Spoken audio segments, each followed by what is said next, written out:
Kirin kalian Ibu Sri Purnami. Alhamdulillah piyai kok sembodone mboten kantenan. Sembodo Mas. Lagi teko apa ditokne kabeh iki wau. Piyai Blakter kok Mas. Nggih. Panjenengan sampun dipun paringi utawi diaturi oleh-oleh saking Pak Kirin mboten? Sampun. Napa wujudipun? Inggih menika lha niki jarit niki. Nah, cobi. Kula malah pun diparingi udeng kados ngeten iki jarik Mas Bambang Mas Tris. Mas Tris niku Piyu. daharan apa dia diparingne enten unjukan kopi. Diparingke. Wah, kopine Pak pahit tidak umum. Lah. Yo ben ben ora ketrak gula. Leres yalune pirsa di sing sehat di sing ora dibedak-bedake. Sanipun mergo sok seniman iki melek bengi rak ngoten to. Nah, nek ya alhamdulillah silaturahmi ing dalu punika luar biasa. Melo omong ora kowe iki gak kowe. Lho, kongko piye ta? Lah omong kemajur kok wis kabeh diweni iki tuku nyok. Iki maringi Mas Bambang lho, Mas Bambang maringi aku. Lah kowe tuku karo aku ngono. Oh, ala tiba kowe mbok blantek to kok iso no. Piye to tanggapan arang-arang engko dipotong iki. Sone iki kalau kaso piye? Pokoke mbok seneng penggalihmu atimu bengi iki kahanane sing meriah kaya ngene Mas Bambang. Ora usah diomong anggere teko kene iki mesti seneng tanggapan kok. Nah, wis positif wong ngomong mbok sing apa eneke lho. Matur nuwun sing pisanan kagem Pak Alek. Pak Alek. Nek karo Pak Alek wis awake dhewe rasa teko Jepang ya ta. Kok Jepang pripun? Jepang. Putih? Jepang. Nggih. Lah kula wau Jepang. Lah nggih. Nggih. Mboten padha ta? Nggih padha. Beda. Nek Jepang iki luar negeri nek iki Jepang iki marga mulya. Marga dalan mulya iki sugih. Mulane piyai kene iki sugih-sugih nerima uripe. Berarti kok awake dhewe tak petuk Naruto iki. Iya ta maksudnya. Ora iso petuk Naruto. Jepang. Berarti nek nang marga mulya ora petuk Naruto. Ora Jepang ta ya? Jepang. Nek Jepang awake dhewe pada petuk Naruto. Lah nek Jepang kok ki petuke Naruto. Ora kowe iku. Yo matur nuwun karo Pak Tukirin kalian Ibu Sri Purnami. Matur nuwun Pak Tukirin. Sing pisanan sing nomor loro Pak Dalang sing kondang laris nggih Pak Alek. Pak Alek. Kula teng mriki niku mboten ngarep napa-napa Mas. Ha nggih. Saestu. Ha awit menika bapak kula nggih guru kula panjenenganipun almarhum menika Pak nggih pepunden kula guru kula bapak kula. Dadi kula mriki ini ikhlas lahir batin kula mboten nyuwun napa-napa. Nek malah dibaleni meneh.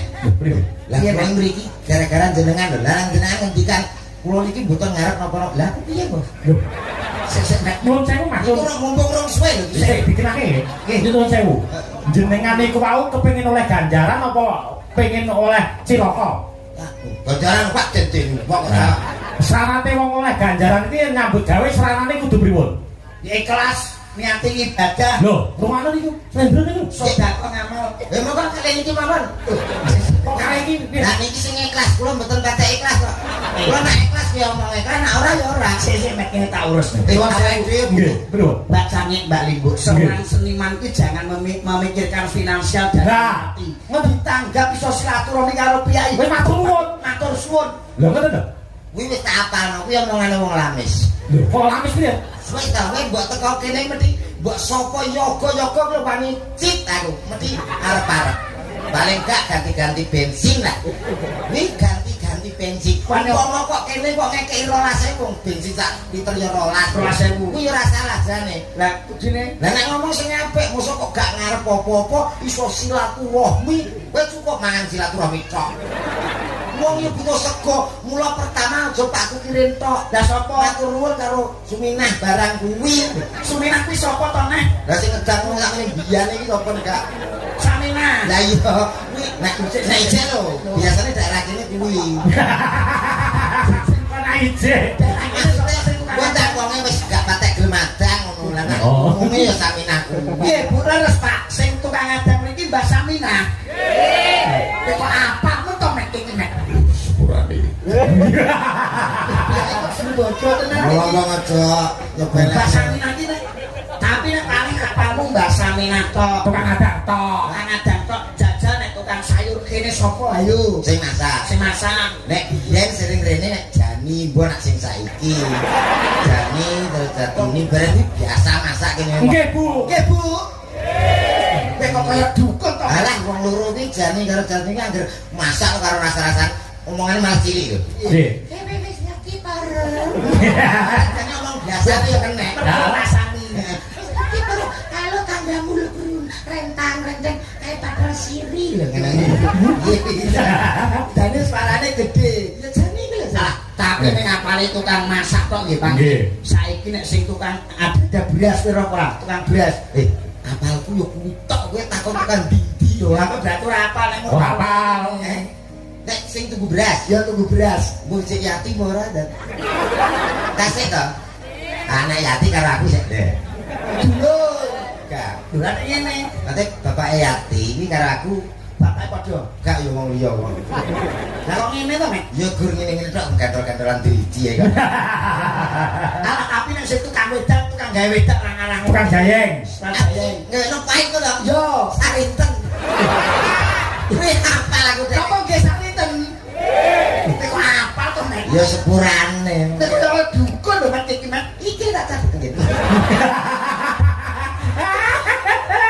Mau lagi catet yo dadak dia. Aku lali. Ora wis absen to. Sing penting ku ngene lho, Mek. Ya nggih nyuwun sewu Mbak Cangik, Mbak Nggih. Ibu. Awake dhewe iki silaturahmi dharma bekti karo panjenenganipun Mbah Sepuh, Mbah Sidah.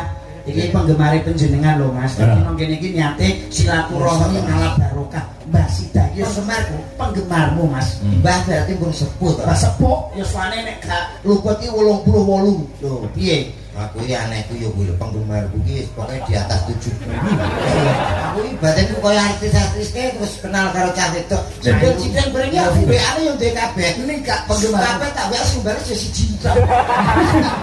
Mas Komet, Dalam nuwun sewu, barang niku wau nak sepuh niku enak apik dasare. nek sepuh. Nggih enak apik. Apik. Kowe ngerti ora apik to? Berarti nak nom gak apik. Apik gak enak. Apa nek tuwek mesti enak, Mek. Enak. Kowe tau mangan pelem ora? Tolong gae. Nek tuwa rasane piye? Cut Lah nek tuwa nek tuwa legi. Lah nek nom Yo wecut. kowe tau mangan salak. Salah tahu. Nek tuwa, Nek tuwa legi. nek nom Sebab apa nek tuwa kuwi luwih enak tinimbangane sing nom. Lho, rumono. sing tukang kelan mang sapa cah? Sing delok takokno kono lah aku gak patek Stamina. Bujani. Nah, takokno bujane to. Piye? Kowe tau telo jangan bom ora? Tahu masak ora? Jenenge apa teh lah? Tahu ya, Pak? Yo tau. Biasanya ngangge napa niku biasanya? Bahan utamane. Ya Bung. Oh, bung niku. Bung pring Pring sing nom. pring sing nom. Lah, ngopo mboten ngangge sing tuwek mawon? Enak to sih. Piye to, Dro?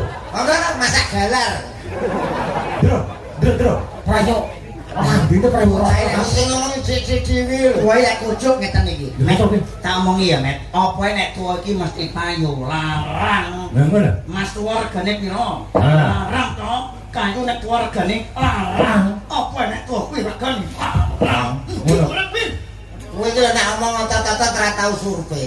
Lah sampe piye? Mulane to wong iki sing gaul. Gaul piye? Sapa karaoke lho ngomong. Lah nyapa urusane karaoke? Lah jajalan kowe ben terbukti omonganmu kliru. Nek tuwa kuwi mesti pasti larang, Mek. Alah sing karaoke iki tuwa ya gur 50 kok. Sing nomi 300. Lah yo belajar wis gak wis. Gak. Biyen aku saiki arang-arang. Tapi jek. Yo aito Ngetes vokal. sing penting iki silaturahmi. Tes vokal lho ngono kuwi Iki tau. Lah ngeten jere dikabul sadul wedhus. niat iki ibadah silaturahmi. Nggih, Mas. Mula didongake kagem tamu undangan Iki apa iki? Iki yo mantu to, Mek. Iki jenenge downloading wedding, Mek. Oh, gak nganten to. Nganten. Nggih. Download ki ngunduh wedding ki mantu, ngunduh mantu downloading wedding. Wisuda kali ning akrama. Iki tau ngunduh mantu. Ora ro aku nak basamu ne. Lho, ora roh. Mula Mula didongake downloading e. Aku downloading kae lek ya 3GP Bladah memangane. Ya ditungane muga tamu undangan sing rawuh ing dalu punika nggih dipun paringi sehat walafiat. Amin. Rezeki kathah tur barokah. Amin. Kabeh petani muga-muga tandurane dadi wulu pawetune mati ketekuk batine akeh. Amin. Ingkang kagungan putra kula dongaake muga-muga putrane pinter dadi anak sing saleh migunani nusa bangsa tuwin agama taruna mungkuli bapa. Nah, niki lho. Nek kang pas niki Mas Rendro ngaten niki sing boten pelajaran. Dadi Dadi bener kok. lah nek modele dongane rak tarik-tarik tertata. Nggih. Bener. Iya. Ning ana sing salah ra krasa. Nggih, Piye to? Pertama muga-muga sing sawahe panenane akeh Kalimpah ruwat barokah. Nggih, niku lak sing gadah sawah walah seneng didongakno. Nah. Nek sing ra duwe padha karo nyek lho Mas. Panen apa? Wong ra di sawah nek panene apik. Apa panen kethek lho? Bener. Panen kok kene dongane ya bener to, Men. Lha untung ora kulan kok sing lengkap to. Sing lengkap. Muga-muga sing gadah sawah panenane kathah mlimpah, sing boten gadah saged tumbas. Ngono. Komplit Lho, lho. tumbas niki rak nek duwe dhuwit, Ya, sok iya. ana mangsane iki wong ya ora duwe dhuwit ya duwe dhuwit to, Men. Sok ana sok ora. Nggih mboten Mbak Cani. Nggih. Lho, lah nek muni 2026 ki kok ora duwe dhuwit bingung kuwi wong sing goblok. Lho kok iso goblok? Wong lesu kan wajibe mangan. Mangan wong ngantuk, turu, wong kesel. Ya leren wong ra duwe dhuwit utang. Ngene kok mbok pikir nemen-nemen. Ngono lho. Lah utang ning ndi lho? Lah ki Bang Bri. BR. BRI. Tulisane ngono. Oh, aku ya ora dibeseni pisah-pisah lho nak maca. Iya. Dadi bang apa? Bri. Kuwi enek kuwi ya kanggo utang-utangan yo. Berarti rasa bingung hari gini kok bingung ra duwe dhuwit. Lah wong utangi lak kudu nyaur. Ya, Wajibe wong utang nyaur, wong nyilih balekke. yo nyaur ki nganggo apa? Lho nganggo dhuwit. Yo kene urung duwe kok. Ya mbok santai to wong kono sing duwe kok. Bisa. Sing duwe kan bri. Bri. Ngono. Kene wong duwe kok santai. Lho sampean karo kene kok ya melok kocok to, Lah Mas. iki padha nasabahe yo. Lho maksude wong utang ki wajibe nyaur aja. Lah sing dinggo nyaur ki ya duwe to, Mas. Nek urung duwe ya lho. Ya nek aku kuwi kalah. Lah saiki nek aku ndongakne kok jebuk luputke. Ya. Sing duwe putra, duwe anak muga-muga tak dongake dadi anak sing soleh, solehah. Ya padha mbek sawah mau to. Lho kok Soleh-solehah ki rak sing duwe putra. Lah sing majer. Sing ora duwe anak. Yo sing Mak kaya wedhus ya maji ya, Mak. Mandul. Oh, mandul. Gak wong jenenge rumah tangga. Nggih. Yen sewu sak ngertos kula wong anak niku kan penguat rumah tangga. Betul. Oh iya teh sing iso ganduli bangunan rumah tangga. Kuwi Ya. ya anak. Kuwi nek sampe ra duwe kan ya repot. Hmm. Tangga kula niku enten 7 tahun nikah Hmm. gak duwe anak. Ya. Tak batin cah iso ora ngono. Ah. Wah, ngono ki aku ngene lho, tak dolan nggonku nginep rong dina rong bengi mulih. Iya. Jelas. Semua Pripun? Pitung tahun ora Pitung duwe tahun ora duwe anak. Telung dina ning gone komet kon moro meteng carane piye Mek? Kersane piyai kene sing urung kagungan wiji. Nah, ngono lho. Resepe piye? Soale kan iki lho Lah iki ilmuane iki ilmu tuwa iki. ilmu tua ku saking tuane tiba-tiba wajedeng. ketuaan lho iki. Carane. Carane gampang Mas, dadi pikiranmu ki wong nenggonku rong dina rong bengi ki ya karo bojone. Iya. Maksudnya tak kandhani. Kok omongi. Mas, nek pengen duwe anak iki gampang carane anak loro. Oh, ana loro. Sing Iya, nomor 1. secara medis, Sing nomor 2 alternatif. medis karo alter. Oh, bedane? Heeh. Wong kudu imbang medise dienggo alternatif Dipakai dipakai. mergo awake dhewe wong Jawa. Wong Jawa nek nek secara jawane. medis sing piye? Medis ya awake dhewe nang dokter kandungan iso konsultasi karo dokter bagaimana atau minta obat penguat lho atau minta penyubur kan bisa. Ben supayane kandungane kuat. Iya. Itu secara medis. Medis Mas, Nek sing nomor 5 mau secara alternatif. carane alternatif piye bendang duwe anak. Ya diurutno. Oh dipijet. Loro no. Lah nek diurut ki ra ya dipijet to Mas nggih. Boten. Oke. Wong aku ya karo bareng. Urut. Diurutno. Maksudnya iki diurut piye? Piye. Diurutno Mas. Diurutno. Ayo dipijet. Waduh. Diurut piye pamane? Ya sing kaki sing desane kok mbamukan mau. Suwi aja ngono ah sampe tak cilik kok. Sapa tak cilik? Aku. Iki pamane yo Di anak. ya kan di bojo di anak. Ya diurutno kena. Lah ya dipijet. Ora. Lho kok diurut piye Mas? Diurutno iki kowe sik apa aku sik. Ya, mau rusak ndadrah kowe enggak. Penting enggak duwe anak. Lah ya kok terus anake ra lair kok kaya ula weling. Tegese iki sing kei motivasi iki lho. Oh, memberi solusi ya. Nah, ngono lho. Lah nek aku kabeh ndongakne mbok klerokke, lah nek kowe ndongakne piye jajal ayo. Nah, iki. Bismillahirrahmanirrahim. Apa iki? Assalamualaikum warahmatullahi wabarakatuh. Waalaikumsalam. Ustaz. Nek kowe dagelan lho, Mek. Alhamdulillah. Mek. Alhamdulillahirabbil alamin. Sholatu wassalamu alaikum warahmatullahi wabarakatuh. Alhamdulillah. Oh, bener. Alhamdulillahirabbil alamin. Sholatu wassalamu alaikum warahmatullahi.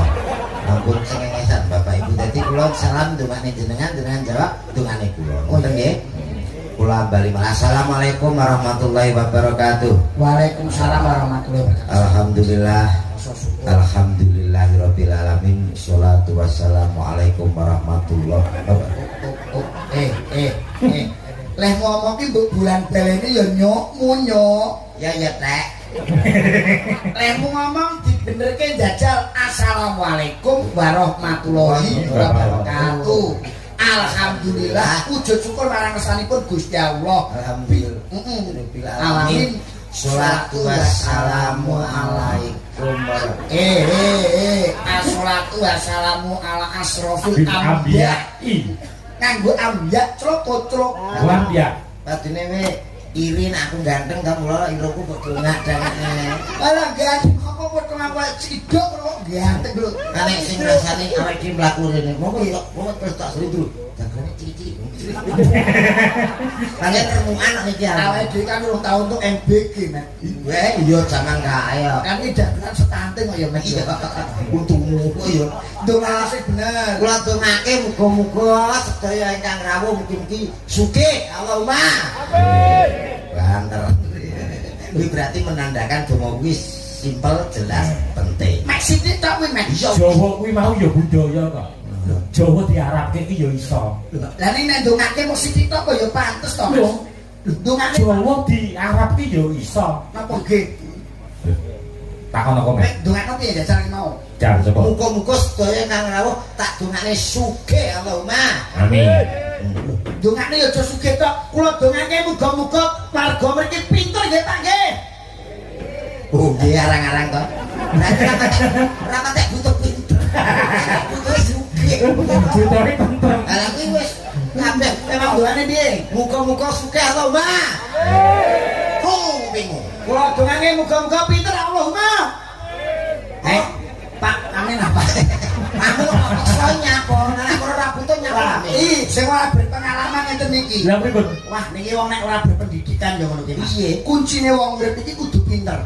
Mula ana tetembungan wong bodho pangane wong pinter. Kowe nek ngandalke sugih, paling ndak ki orangnya harus pinter dulu, Mas. Lah terus nek aku sugih, musuh wong pinter kenapa diapusi? Ya iya. Lho, aku sono los aku. Cah sugih kok. Diapusi. Sesuk sik patah sugih. Aku los wong. Iki jenenge wong kocruk iki. Kowe ngerti ora? Gak. DPR, bupati, camat, lurah, presiden. Kae wonge pinter ora? Yo, pinter. Lho ya ora pinter. Gak, iki kerja ta? Kerja. Aku ora butuh kok. Wong sugih nyapa kerja tekan DPR dadi lurah. Aku los. Kowe mau ngaku lah terus dhuwit ngono. Wong sugih kok. Lho iya kosokan. Duwe eketan. Dadi wong berarti ku Tisu atusan. Wong sugih kok wali. Alah iki anduk to kowe tak. tapi kan nyuwun sewu Mas. Setidaknya kowe iki nek duwe anak mbok sekolahke apa ora? Iya. Sekolahke ki butuhe piye? Ayo ben ora piye-piye wis pokoke bute anakku ki kaya bocah-bocah liyane esuk nek kegiatan adus nganggo seragam masalah pinter karek kono ora tak paksa malah anakku sering tak peseni sekolah nih nggih Pak aja pinter-pinter Kowe iki wong tuwa kocok apa piye, Teman? ngono to piye ngono Ora tuamu kuwi. Ya, Nek kebanggaane wong sugih iki apa nyuwun sewu lho, Mas. Bangun manfaate. Wong pinter insinyur kuwi iki mbangun masjid, mbangun jembatan ki mergo wong sing mau delok ki apike ning akeh eleke wong sing mbobol ATM kae wong pinter apa wong sugih wong pinter kae nek goblok mesti kesetrum ndas hati-hati wong pinter ki ya kudu bener sing penting sugih nek sugih bermanfaat misale masjid kene urung dadi mergo aku sugih tak sumbang lho iki bermanfaat omahmu urung keramikan bojomu tak keramik omahmu apa iki jogane dikeramik kok bojoku mbok keramik. aku kebayang bojomu nah bocah kae mangkok lho Pak yo Apa dalan iki rusak, Mas? rusak wong aku sugih tak aspal aspal lah aku lambe kene Upama tanggamu duwe gawe kok ora duwe ragat, ragat nak wayangan kok kurang ragat tak sumbang wayangnya aku sing bayari Upama bengi iki bintang tamu aku sing bayar Pak Tukirin. Upama duwe gawe ngene iki, kowe mergo wong sugih, yo mbok sumbang. ora Kowe sugih lho, Mek, janji. Kenapa? sugih kan sing upomo Tapi kan paling gak aku pinter. Bocah pinter sok nek gede dadi dokter. Ya ora? oh nak dokter pinter Pinter. lah nak pinter kok takok terus Tak kok piye? lha kuwi anggere teko periksa lara apa Pak lah nak roh rarene aku dokter urung tentu pinter Iki penduduk cap apa to, Mek? caplang ngomongnya karo aku dipikir sih ngomong dokter pinter dokter urung tentu pinter lah cek komunikasi aku periksa anu darah tinggi aku mengenai cek 650 Ini jane angsuran karo potensi darahmu iku tensi darah mesek sing lara ki aku popo lah nek loro aku lah kowe tau umum saiki tensi darah ki 600. lah tonggo-tonggo padha titik aku ndak gawe wong karo tonggo apa nanti tensi titik ngono wis tak bunuh kabeh agak Musuh masyarakat sing kucuk ngeten iki 650 lah kok aku periksa karo dokter ora ditenangan kok ditul-tul wah ndak apa-apa lho ngono karepe piye wong kok terima ditul-tul mbok wong yo ora kulaan mbok langsung diratani ben sesoko ya sesuk dokter tak kandhanane tak omongane somben sesuk kowe iki tak kon kuwabe tapi tak kon nyai setrum ya Met ya mati Alah ora terus kok Mat latihan ya Met ya tapi ra balik takut sih jan colek bali tul alah ndak apa-apa Pak ngono iki kono ini masih ringan cukup dirawat jalan lho ngene iki lho seneng aku tabrak truk dokter model ngene iki namanya mendiskriminasi terhadap pasien ngono maksudnya kowe dikon lho rawat jalan jare lah aku dirawat nang dalan yo nak kene truk nek bis kok truk liwat apa kak ya ampun Met mane kancam ya do mau melu kowe Met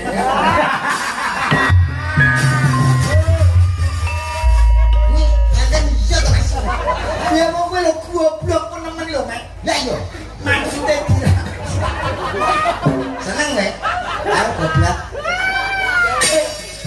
truk piye to maksudnya dirawat jalan iki kowe iki ora entuk nginep lah ku nginep yo pebatku wong aku yo ora kenal dokter kowe ketek keluarga dokter kita iki wangi kono lah aku keluarga yo panggah nginep to Pak omong ngono Pak daripada aku tensiku melok 750 nah akak-akak kok piye maksudnya itu dirawat jalan iki gak dirawat jalan iki ngene lho Met pripun Pak maksudnya dirawat jalan kuwi mau ya kuwi mau dirawat karo mlaku lah napa saged nak nguntal pil masang infus piye ayo nanti mang berkenan karo mlaku buat nenggon nek nate dadi dokter itu totalitas menyamakan sama lakatak semuanya pasien maksudnya dirawat iki kowe dirawat ning omahmu dhewe ngono lho Met dirawat jalan dokter iya tadi Dokter tak bacok ya. Ah ngono. Cetar. Oh iya. Kowe jenenge mulane kuwi berpendidikan dan berprestasi kaya beliaunya panjenenganipun Mas Danang Rudi Purnomo Eskom. Kira Eskom iki Ngerti ya? apa iki? Ya Mexico. Gak roh, gak roh. Ya Sarjana komunikasi. Ingkang garwa menika panjenenganipun Mbak Sinta Mailina sarjana pendidikan. Oh, padha. Padha sapa? Aku ya ki. SPD lho. Heeh. Apa ki? Sampun pedadel. Sarjana pendidikan. Kak kene. Nah, mula didongake muga-muga panjenenganipun Mas Danang Rudi Purnomo kaliyan Mbak Sinta Mailina Nggih. anggenipun bebrayan agung bangun Balewisma enggal pun maringi golekan kencana sing isa tata jalma manungsa awujud bayi dengan program pemerintah 2 anak lebih baik met Lebih baik lagi 3. 2 3. Baik ora tau melok kabeh met Oh. kabeh iki keluarga berencana mulane digalakke pemerintah wis ngandharke 2 anak lebih baik. Wirak pemerintah. Heeh. Aku survei langsung. Survei sapa? Ngono. Kehidupan toh. Kehidupan tak survei. Ternyata paling penting itu 3. Lebih bagus 2 men. 3 no. Kok iso 3? Ada tujuannya nyun saya lho Pak. Nggih. Nek gadah putra 3, sing nomor 1 loro iki di sekolah sing dhuwur sesuai dengan kepinginane cita-citane ben dadi wong sing sukses. Lah sing terakhir siji iki digoblokne. Ono. Sik. Sudah anak kok goblok iki. Yo ngocak apa to met iki met. Saya tuh kalau ngomong mesti berdasarkan data, survei kehidupan. kehidupan. Ya. Sing pinter disukseske. Sukses itu nomor 1 dan 2. Ya. Sing nomor 3 goblok nih. Ya dipinterke kabeh kok iso digoblokne. Pilih kasih jenenge. Karena ada tujuannya. Tujuane Awake dhewe berumah tangga iki saya umur saya tuwa. Nah, Saya saya berkurang. daya ingat berkurang, kesehatan berkurang, laku ya Budet biasane. Balung do niku. Nek kabeh do dipinterke dadi wong sukses, Ya. kuwi dengan otomatis gak enek sing nang omah blas, Mas. Kabeh sukses, momane dadi tentara. Menteri misalnya dadi Kapolda nang gone luar Jawa. Lah kabeh lah tinggal wong loro lanang wedok tolah. Nah, wis mangan to lu ndek mangan. Ya marah. Nek sing siji digoblokne lah. Sing iki ra dadi popo. Akhire nang omah sing mbaturi ya sing kemati karo wong tuwa. Lho ngono lho monyet. dadi anak goblok kuwi enek manfaate. Dan lagi pamane sing loro wis sukses gawe ning luar Jawa bak. Tunggalmu pira, Met? 3, Pak. Weh, sing garep Sudah di Universitas Malang. wah, Sukses. sing nomor loro Dosen di Semarang. wah, berarti ki sing masuk goblok. Sing nomor 3 sapa, men? Aku. Oh, ya kowe. Weh, berarti. Iya. Gobloknya Paten. Kalau aku nomah. Aku tak niati kudu goblok. Mah balik aku. Kowe goblok iki ora entuk paling gak kowe harus pinter, harus cerdas Mas. Dengan adanya IT, awake dhewe iki kudu pola berpikirnya apa iki kudune dipinterke duwe anak iki. Oh, komen ki pinter kok bahasa Inggrisnya ngerti kok. Dawa bahasa Inggrisnya apa, Met? Long. Weh. Yen to tinggi? Tinggi. Hei. Baik. Jagung? Jagung. Kron. Kron. Ya, tekan di. Gak mentawa aku. Rambut Iki pinter tenan iki. Wis Badung kok. Nek jam apa, men? Klok. Jam Panjang? Panjang long. Sing di. kono sik. Kono karo ini kan.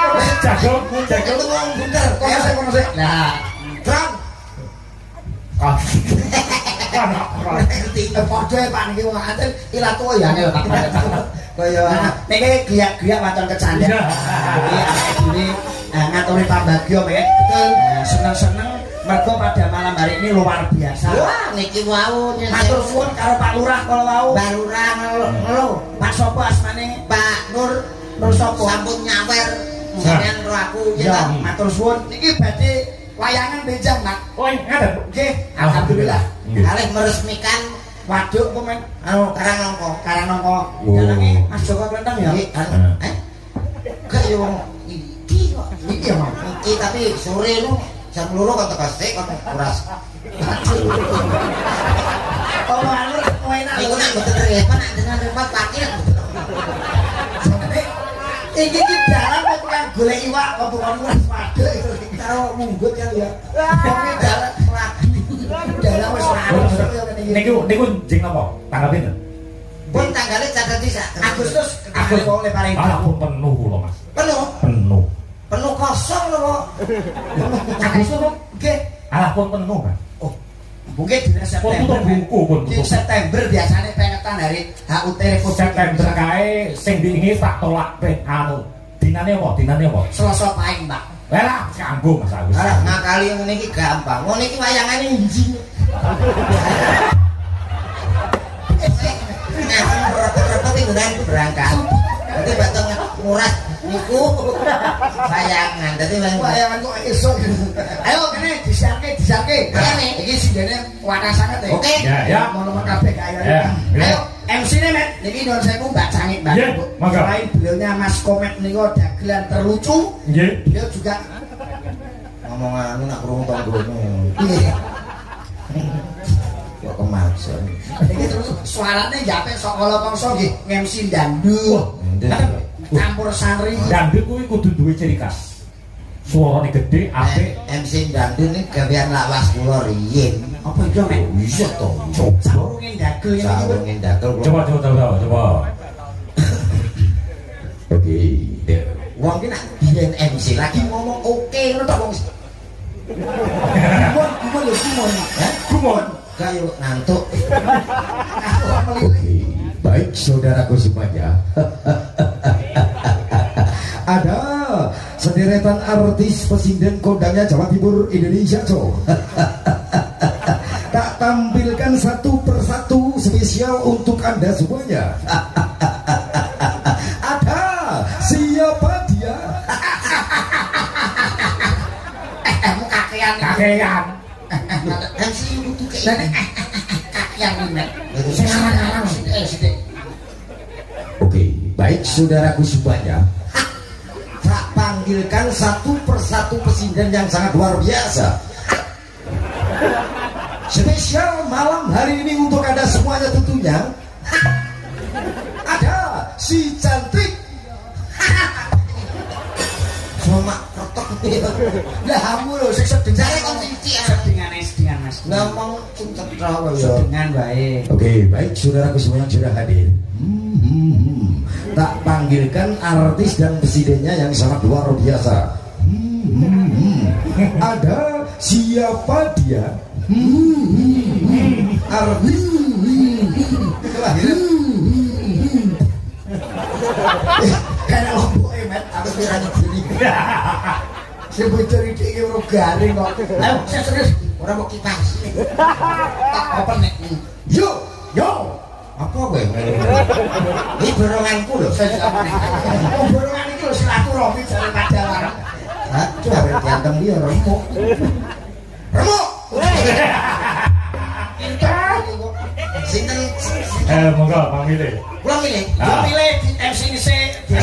Paling tidak kan ngerti sapa terus sing ngambil diceluk. Sing diceluk ya penyanyi sing hebat to Met. Hebat. Pidatone karo awakmu. Ya, ini Mbak. Yasmin. Yati, oke. Yatim. Yati tenang anu mau Mbak. yo, ada presiden yang sangat luar biasa, Cok. Siapa dia? Kita sambut sama-sama. Ada si cantik. Feta. Love you.